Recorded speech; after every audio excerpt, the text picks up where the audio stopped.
Today we're looking at the Age of Enlightenment in British North America, colonial America in the 1700s.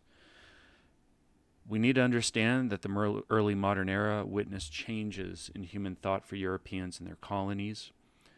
Medieval scholarship focused primarily on theology, with some advancements made in the areas of mathematics, architecture, and medicine. While the Renaissance reintroduced humanist studies, religious suspicion over scientific studies persisted. With the dawning of the Enlightenment and the spread of literacy, the old religious bonds broke, and people shifted their attention away from religion to humanity and nature. Our objectives are to identify key Enlightenment ideas, works, and figures, define Enlightenment, philosophe, and salon, understand how new ideas change society, politics, economics, and social spaces, and examine the impact of Enlightenment thought on colonial slavery. To begin, the scientific revolution occurred during the 1500s and the 1600s. It was during this time period that there were great advancements made in areas such as astronomy, philosophy, mathematics, and physics, as well as politics. However, many of these advancements came at a cost for those that developed them. Galileo Galilei, for example, had many of his books burned or deemed heretical by the Catholic Church and was forbidden to punish them. So while Europe was making these advancements, keep in mind that they had not completely gone beyond control by the Church, whether Protestant or Catholic. In the areas of astronomy, Nicholas Copernicus, Tycho Brahe, Johannes Kepler, and Galileo Galilei revolutionized the way that humans understood the universe around them. Beginning with Nicholas Copernicus, they started to understand that the planets did not evolve around the Earth in uniform circular patterns. The Earth was not, in essence, the center of the universe, with a series of fine, tightly controlled circles revolving around it, with heaven and hell just beyond the reach of our known existence. Instead, scientists began to place the sun at the center of the galaxy. Nicholas Copernicus began this. Tycho Brahe, though somewhat doubtful about a heliocentric solar system, maintained a catalog of astronomical readings that reinforce some of Copernicus's ideas. Johannes Kepler came behind with other theories, other mathematical developments that built on these. And finally, Galileo Galilei brought all of this together and presented the solar system in a way that modern human beings understand it. For example, in his observations of planetary bodies like Jupiter and Saturn, he started to understand that there were actually flaws on the bodies of these planets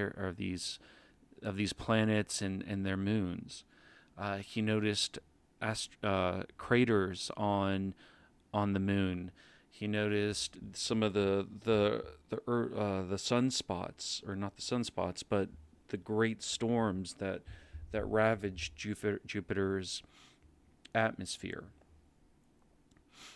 Coming behind this, you had philosophers such as René Descartes and Sir Francis Bacon that began to question human knowledge as it existed. Throughout the medieval ages, the scholastic school of thought relied on Aristotelian philosophy in how it understood the world around it. Things were as they were. There was no real mystery, no real scientific reasoning behind why an apple was red, on the other hand, or why an apple was red. Individuals like René Descartes, however, were not just simply philosophers interested in metaphysics. They were also scientists that followed some of the scientific breakthroughs being made by individuals like Galileo Galilei. They dabbled not only in philosophy, but also in areas such as physics. René Descartes, for example, is the one that developed the algebraic-based geometry system that we use today, known as Cartesian geometry. René Descartes and Sir Francis Bacon, through their works, introduced things such as inductive reasoning and deductive reasoning.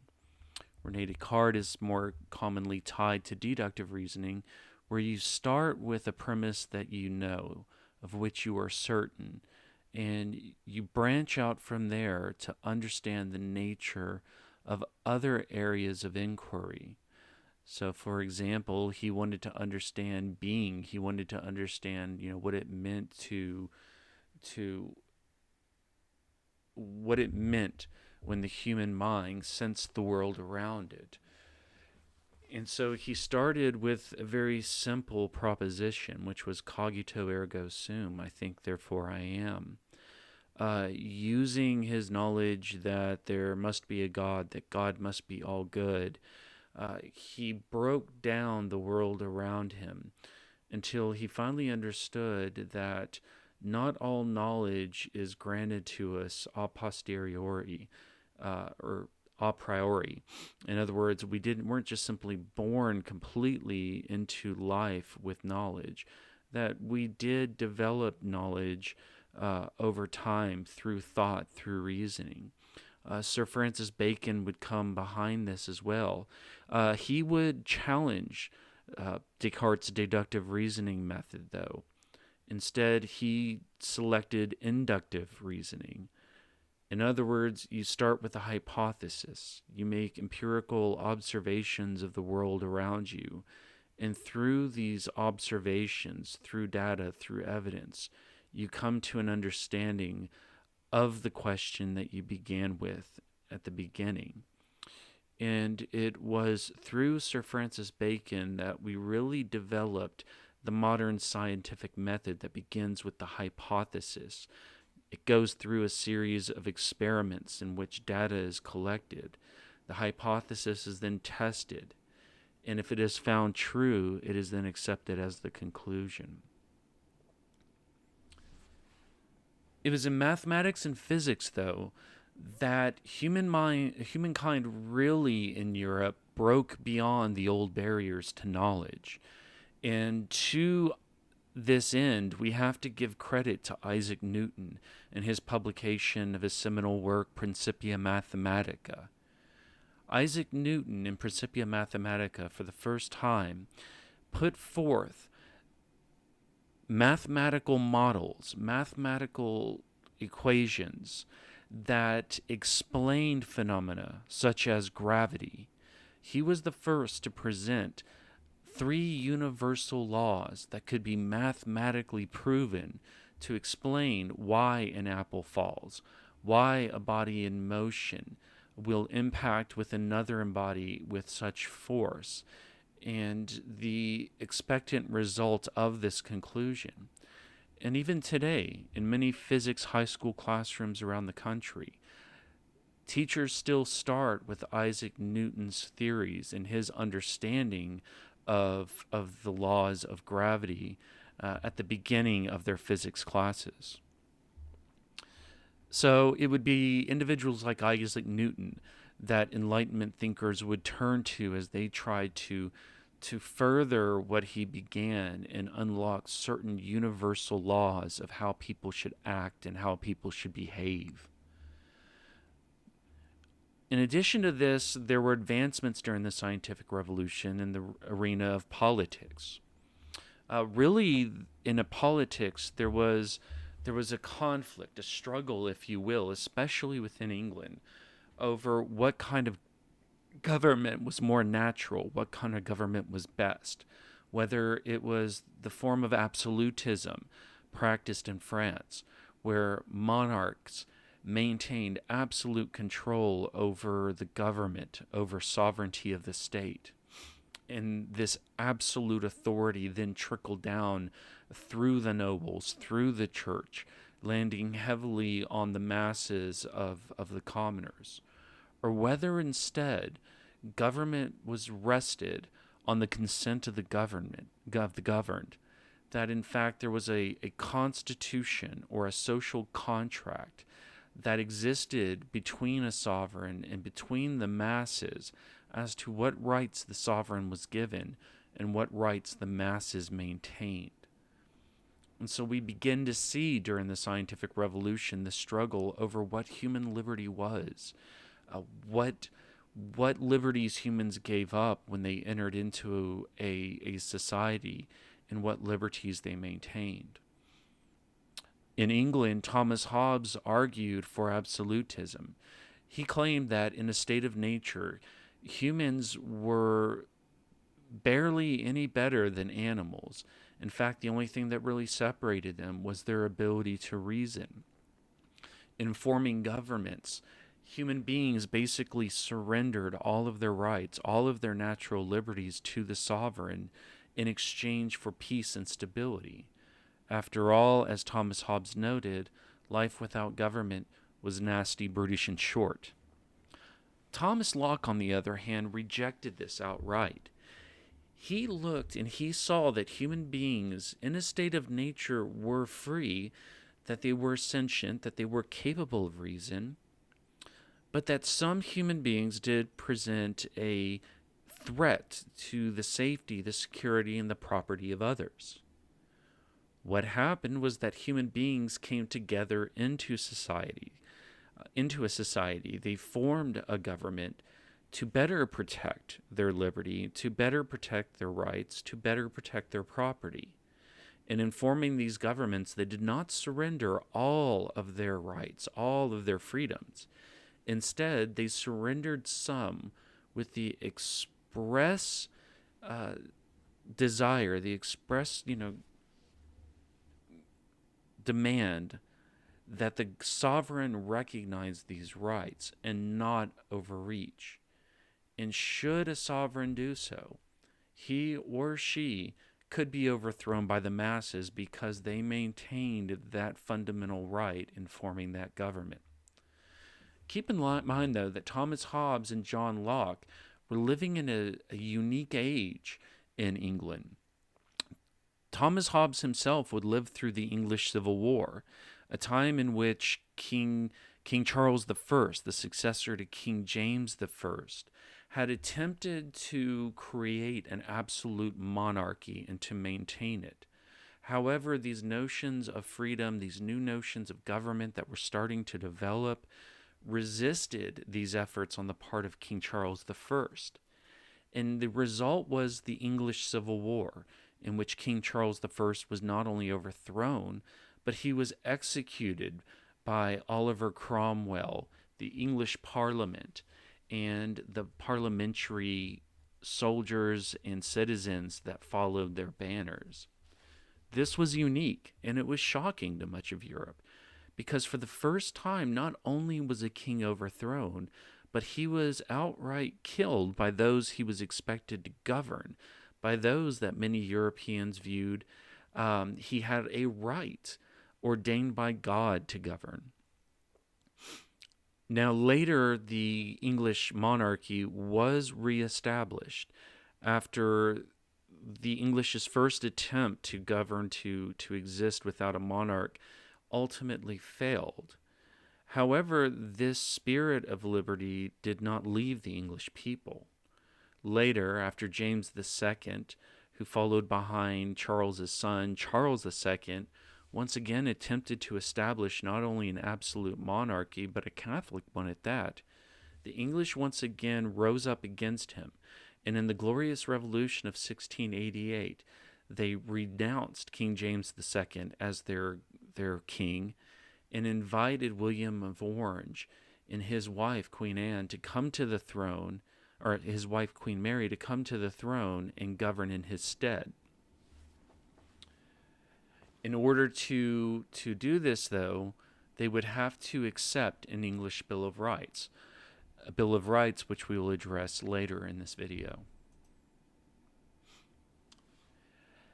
As Europeans were developing these new thoughts, these new ideas, these new scientific realities, exploration continued of the world around them, and this continued to that move towards understanding the world in secular terms, in other words, in non-religious ways. Exploration basically required more efficient ships. It required new cartographical methods. It required accurate navigational instruments. Uh, in other words, it required science that would allow for these technological advancements.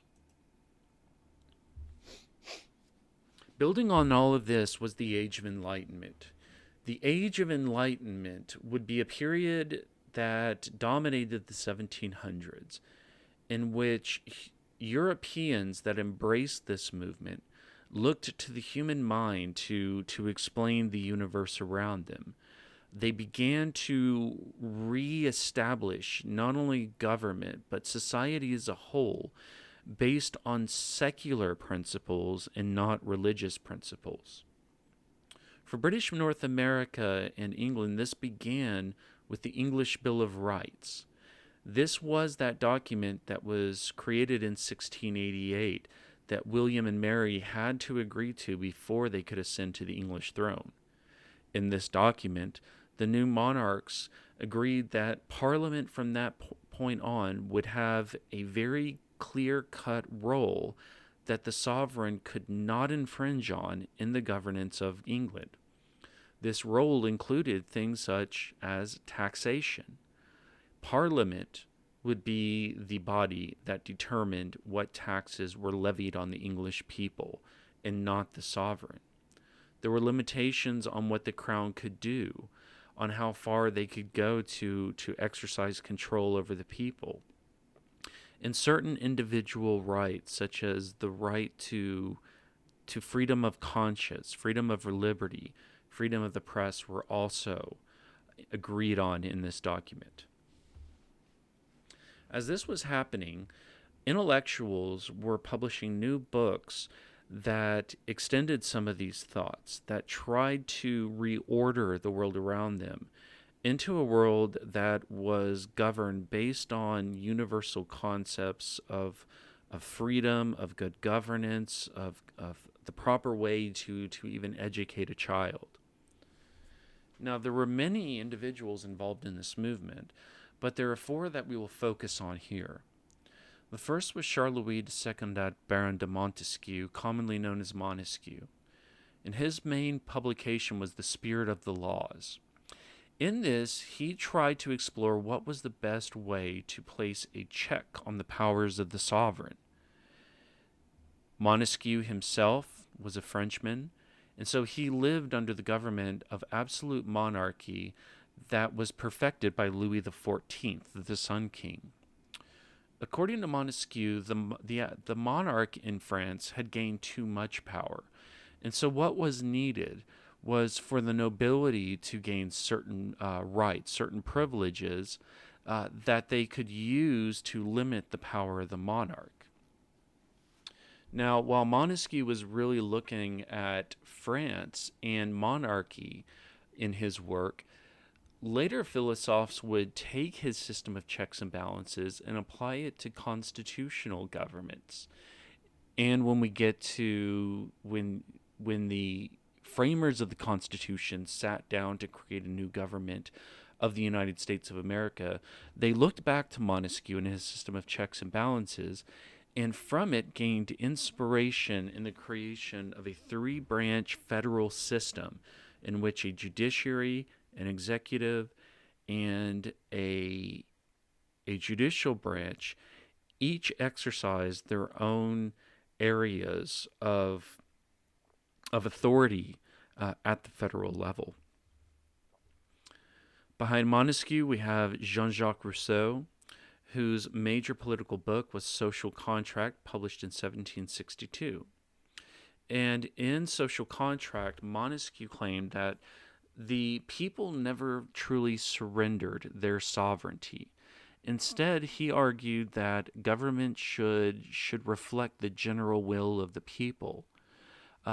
In other words, monarchs or governments do not govern in the best interest of the people.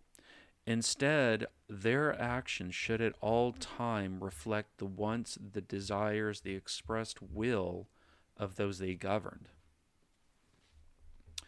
Cesare Beccaria published on Crimes and Punishments in 1764, and it was from him that we got into ideas such as equality under the law and the abolition of cruel and unusual punishment, and more specifically torture.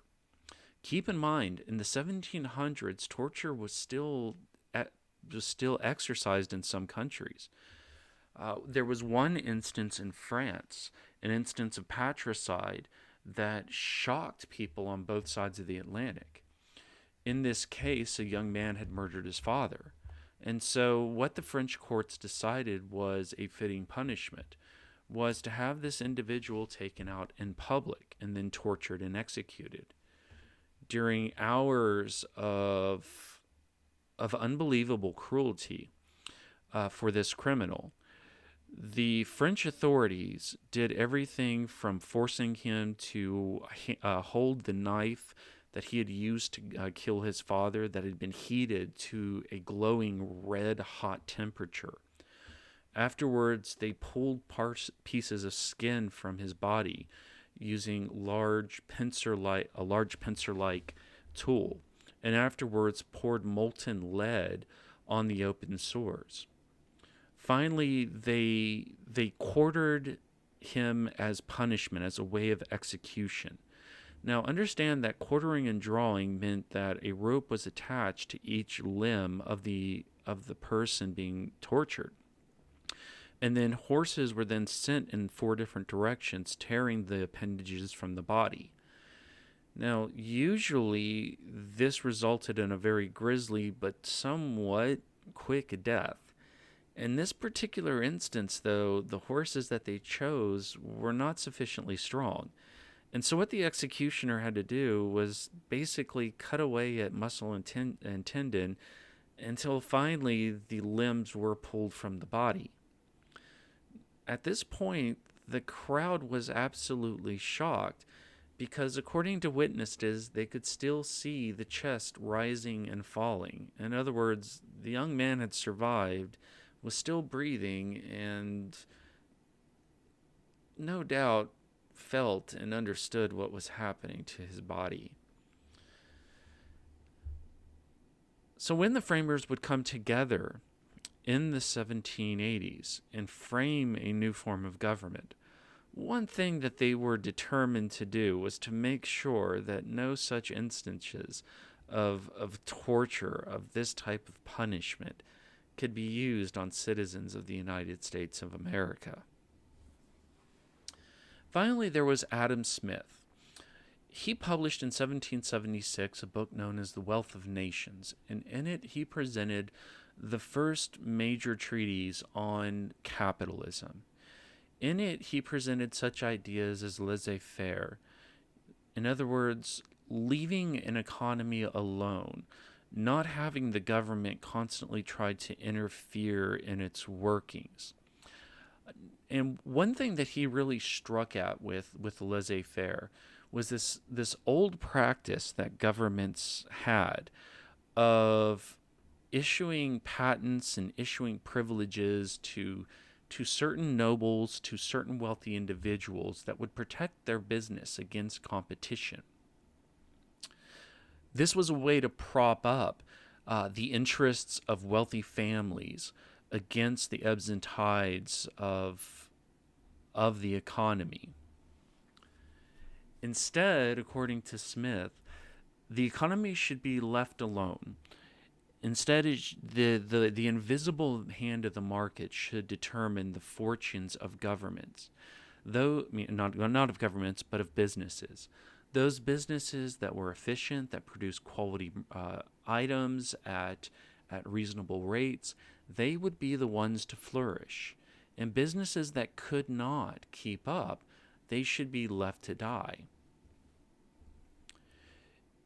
In addition to that, Adam Smith argued that it was not necessary for a government to protect any one sector of an economy. If Great Britain, for example, was not good at producing textiles, then they should let their textile market fail. And instead, the English should focus on an area that they would be good at, such as shipbuilding. Any loss in income that came from the closing of textile shops would therefore be made up for increased income in their shipbuilding activities. Adam Smith also introduced this concept of linked economic activities. If an industry such as shipbuilding was profitable, if it was efficient, if it was producing quality goods, if it could survive competition, eventually there would be a division of labors. A shipbuilder should not try to produce every single item needed to build a ship. Instead, he should purchase supplies from people that were better equipped to produce such things as nails and rope and rigging and sails and tar. As a shipbuilder, his main concern should be putting together and designing the best ship possible. And so it would be from this that we would see during the colonial era in the 1700s, the British North American colonies starting to have these linked economic activities, businesses that would feed on each other and therefore produce greater prosperity as these economic successes in one part of society fed economic successes in others. Another key characteristic about the Enlightenment was the spread of literacy. When Gutenberg first produced his printing press during the Renaissance, it was still a novel invention. So while books were becoming more frequently produced, you could not say that they were mass produced. In fact, they were still very much products, only able to be purchased by a select few in society. By the 1700s and the Enlightenment, however, there was an increased availability of printing presses. And this increased availability of printing presses was helping to spread literacy not only through nobility, not only through wealthy merchants or landowners, but even down to the common worker. Newspapers reinforced this spread of literacy as individuals became thirsty for the news of the day. Walk into any tavern, and if the patrons of the tavern themselves could not read a newspaper, there would at least be a handful of individuals that could, and they would give a daily reading of the news from around, or at least as much of the news from around the world as they could muster. There were also new forms of literature being produced. Denis Diderot and Jean-Laurent d'Alembert produced the very first encyclopedia, in which they sought to bring together all of the knowledge that Europeans possessed in one area. And so their very first collection of encyclopedias housed the knowledge that was oftentimes written by the leading philosophers and mathematicians and boat designers of their time. Francois-Marie Arouet, aka Voltaire, produced the very first novella in the form of Candide in 1759. This became an instant bestseller on both sides of the Atlantic. And in this new form of entertainment, Voltaire proved that you could mix business and pleasure. Candide itself is an interesting and entertaining tale of a journey of a young man from the Holy Roman Empire to the shores of the Americas and back. And at the same time, it was a critique on European society, on religious intolerance, on different aspects of Western civilization. And then finally, there was travel literature. As ships set off to different parts of the world, as people began to journey and travel on both sides of the Atlantic, they would come home and then record their experiences and sell them on the market. And these became main forms of entertainment, main genres of reading that the masses consumed at large numbers. And so, through this travel literature, the European society, as well as the colonies in the Americas, became informed and on different ways of living, different beliefs, different points of view. Finally, the Enlightenment ushered in new ways of organizing social spaces. Traditionally, a city like Philadelphia, as seen on the bottom left hand corner of the screen, used taverns as the major social spaces for engagement. So you could walk through places like Philadelphia, and there would be entire squares dedicated to housing taverns. You would have small taverns located in different residential sectors throughout the city. And in these taverns, both large and small, you would have this democratic mixing of the wealthy, of the poor, of the middle class, of the educated, and the uneducated alike. And there you would have not only individuals reading for the crowd, the daily edition of a newspaper, but also debates over taxes, over new imperial legislation.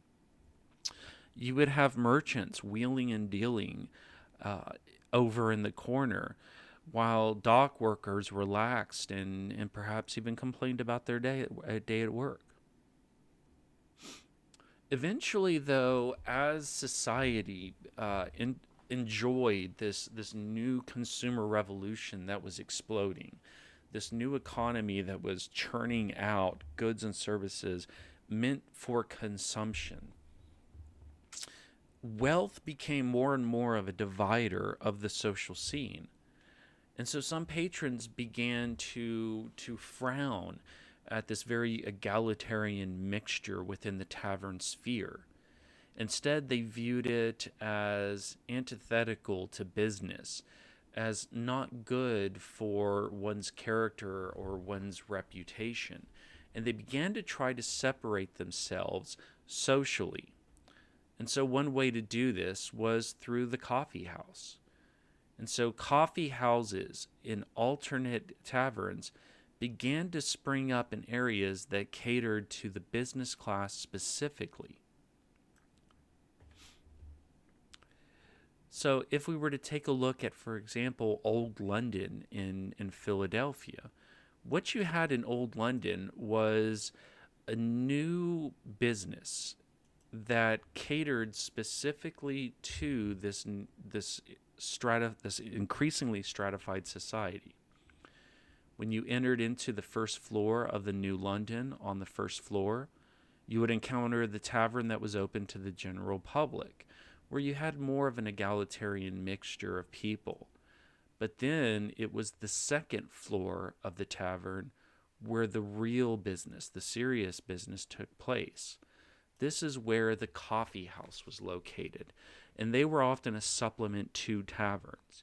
Here, around this new beverage that was gaining in popularity as plantations in Central and South America produced this stimulating beverage, people wanted to go to coffee houses because it offered a more uniform, a more organized, a more controlled space in which business could take place. So one thing that coffee houses displayed very prominently on entry to its patrons was a list of rules. And often in these lists of rules were things such as, no loud talking, no drunken behavior, because what they wanted and what they achieved in doing was providing this calmer atmosphere in which businessmen could meet together and not only socialize, but also engage in transactions. Now, other things that were becoming more and more popular were Freemason lodges. And here, people would gather together again in secluded private spaces. They had secret rituals, secret handshakes, secret symbols that basically showed their connection one to another. And in a very democratic fashion, they would oftentimes debate over things that were happening in society around them. How best to organize a government, whether or not the king was a tyrant, whether or not the taxes that they were passing were just. And these were viewed as bordering on seditious in many monarchies in Europe. So, in the German states and in France, for example, they were oftentimes outlawed and condemned by authorities because of the nature of their discussions. Some lodges were even controversial in the fact that they allowed women to be members and allowed female members the right to speak on the floor during these debates. And finally, there were the salons. Salons were gatherings of individuals, usually people who either were philosophes or followed them. Philosophes were the leading intellectuals of the time, so not necessarily philosophers in the traditional sense. Instead, philosophes sought to take traditional philosophy that may not have practical day-to-day use and make this knowledge applicable to daily life. So Rene Descartes, for example, often delved into the metaphysical. He used deductive reasoning to understand the universe around him. Instead, what they wanted was something a little more along the lines of what Francis Bacon was achieving. Coming up with a method that one could use in a philosophical inquiry or to use in, say, a chemistry experiment to develop something of practical use. Now, the philosophers of the greatest fame were those held usually by the nobility. So Marie-Thérèse Rodet de Geoffrin, she was considered to be the leading hostess in the Enlightenment world. She held her salons in France, and keep in mind that France was the heart of the Enlightenment, even though its absolute monarchy usually censored and suppressed much of the works that its intellectuals were producing. In fact, Diderot's encyclopedia wasn't even published in France. Instead, they had to send it to Holland, where they could find a publisher to actually produce the multi-volume set. But you did have middle-class families as well that would have their own gatherings. And while they could not necessarily afford to host the likes of Voltaire, they did bring in intellectuals and renowned people within their own communities to speak on the leading thoughts of the day. Now, one thing's important about these salons, and that is that it gave women an area in which they could expand their spheres of influence. Keep in mind, women in this time period, both noble and commoner alike, were often limited in their social activities. They were not seen as people that had the intellectual capabilities, for example, to engage in politics or engage in business. It was viewed that their proper place was home and child rearing. They were viewed as people that should remain submissive to the rule of their husbands and their fathers. But hostesses such as Geoffrin proved European and colonial society to be completely wrong. Geoffrin, for example, was a maker and breaker of philosoph careers. She could make your career by simply inviting you to speak at one of her salons. If she deemed your ideas as inadequate, as second rate, then her expression, her simply expressing these views, her refusal to invite you again, could easily mean the downfall of a career of an up-and-coming young intellectual.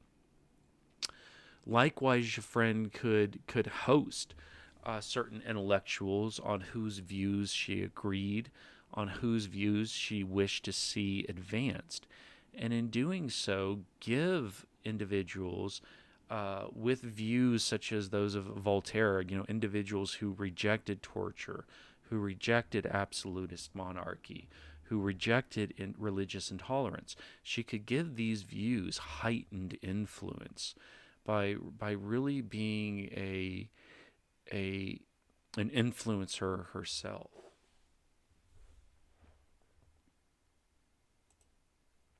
Finally, Enlightenment ideas began to call into question the institution of slavery. Keep in mind, much of these ideas revolved around the concepts of human freedom, human rights, the development of a rational government, a rational economy, having a just economy, rejecting governments that oppress the masses. And so when philosophers and when people that embrace these ideas began to look to slavery, the hypocrisy was quite evident. How could you, on one hand, demand from a monarch the right to have a say in government, the right to elect your own representatives, the right to say whether or not his laws were just, if you yourself embraced a system in which human beings were robbed of their humanity, where human beings were bought and sold and treated like nothing more than cargo, no different than the same way farmers and plantation owners treated their beasts of burdens. Keep in mind, this was a time when human beings would be packed on board ships in every conceivable space, chained there for entire voyages across the Atlantic Ocean, and then dumped overboard, chained to other slaves if they became sick or if they dared to mutiny in a hope of achieving or securing control over the ship and turning it back to their beloved home. This was a time in which slave owners in North America, through the new Barbados slave codes, were exercising new forms of punishment that were quite vicious, that oftentimes shocked travelers that were exploring the southern colonies. And so just as this is the time when the birth or the seeds are planted for the future American Republic, this is also the time when the seeds are planted for the abolitionist movement in that same republic. And it's quite interesting as well because keep in mind the Enlightenment was a time period that stressed human thought, secular thought. But Enlightenment thinkers found willing allies in their efforts in some of the different denominations, religious denominations that were finding a home in the New World. So, for example, the Quakers, they were persecuted in England. Hence the reason why William Penn established Pennsylvania. It was to be a refuge for Quakers, a place where they could practice their egalitarian society and faith and freedom. And one thing that would happen starting in this time period is that religious denominations that hated slavery and that began to question it would oftentimes find themselves in alliances with these secular thinkers in beginning to question slavery and to advance their cause for its downfall. So the Enlightenment era was an era of great change. We saw in it the full-fledged development of the Atlantic system, the beginnings of the resistance to mercantilism and the embrace of capitalism. Some of the new forms of government, such as constitutional government based on bills of rights that outlawed torture, they were being built in this time period in Europe, and they were extending their influence west across the Atlantic Ocean to the British North American colonies. And in the decades that came, they would bear fruition and form a new government, a new government that dared to experiment with a revolutionary form that rejected nobility, rejected monarchy, and instead created a form of government in which all people were supposed to be free and equal.